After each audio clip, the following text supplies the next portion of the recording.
Good morning guys! Welcome to my vlog. Ang vlog ko ngayon ay kakain ng lunch, breakfast, at dinner. Diba? Diet lang ang peg.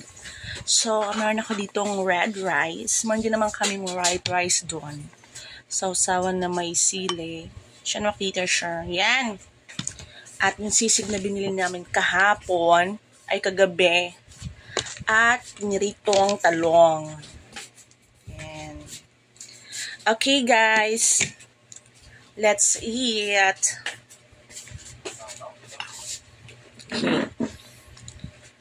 Kain tayo guys. Ang pagkain nyo, ilabas nyo na yan. Huwag na kayo mahiya. Okay. Patayin talong. And sisig. Yan. Kain tayo guys.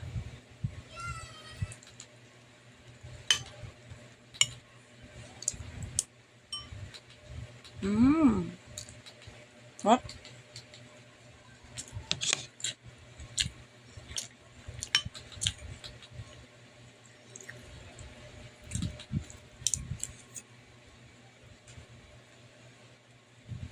Talong.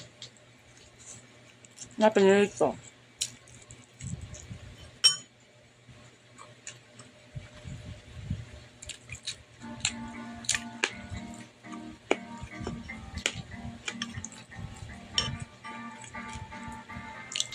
Anong pagkain nyo dyan guys, ilabas nyo na. Sabayan nyo na ako.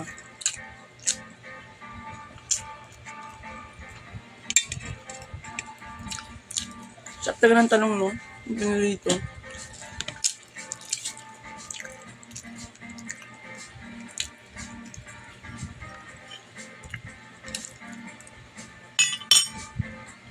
Hi guys. Continue tayo.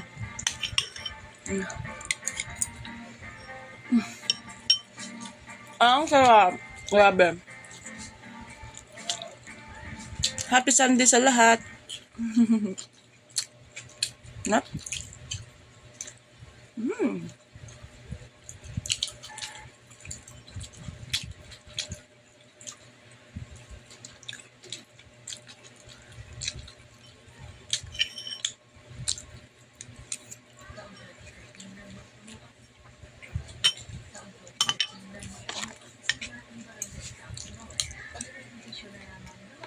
Hi guys.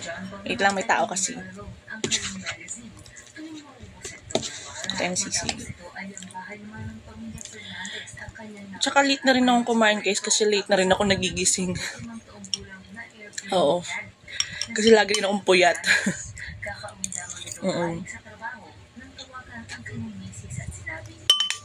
Kapag kumakain ako, minsan lagpas na.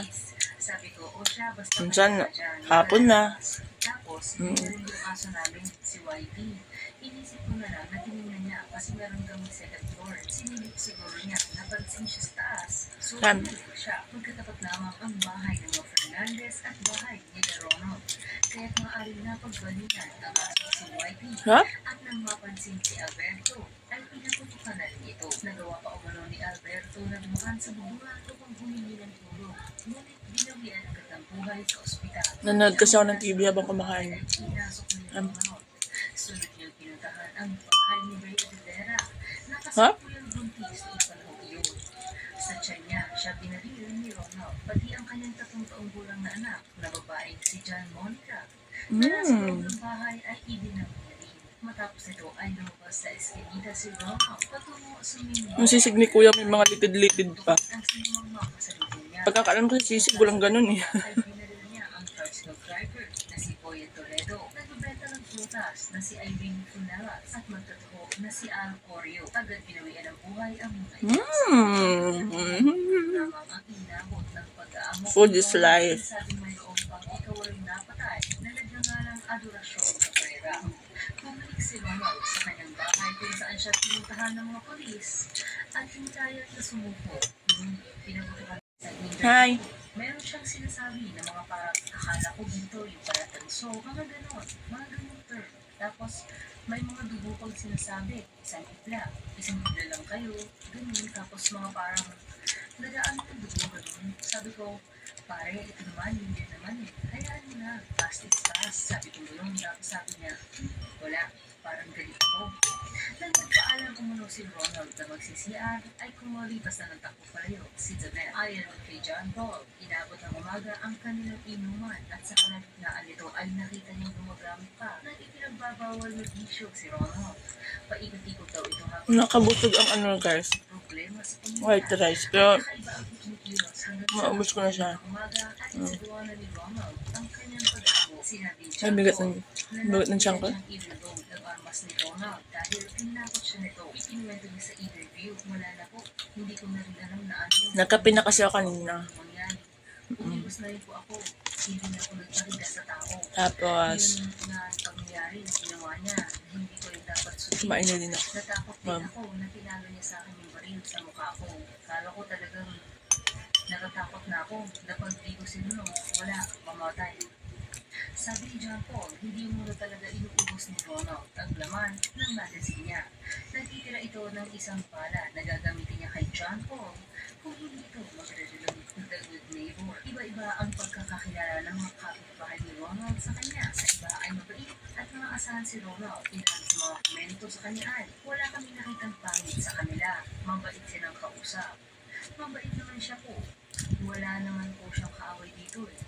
Mabait naman yan. Tinutulungan kami pag walang nakakain. Binibigyan din kami ng mabait, galante, matulungin. Nasa kanya lahat.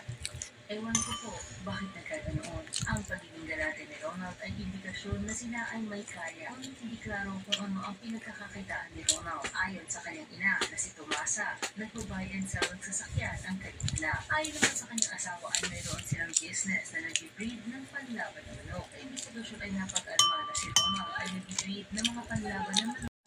Hi guys! Tapos na akong kumain. Sorry kung hindi ko na napakita sa inyo kasi grabe. Grabe na yung gutom ko. And naubos ko naman siya. Anyway guys, thank you so much sa panonood ng aking vlog. And sana don't forget to like, to share, and to subscribe. Sana hindi pa kayo magsamunod sa aking pag-vlog. Okay? Bye! Mwah!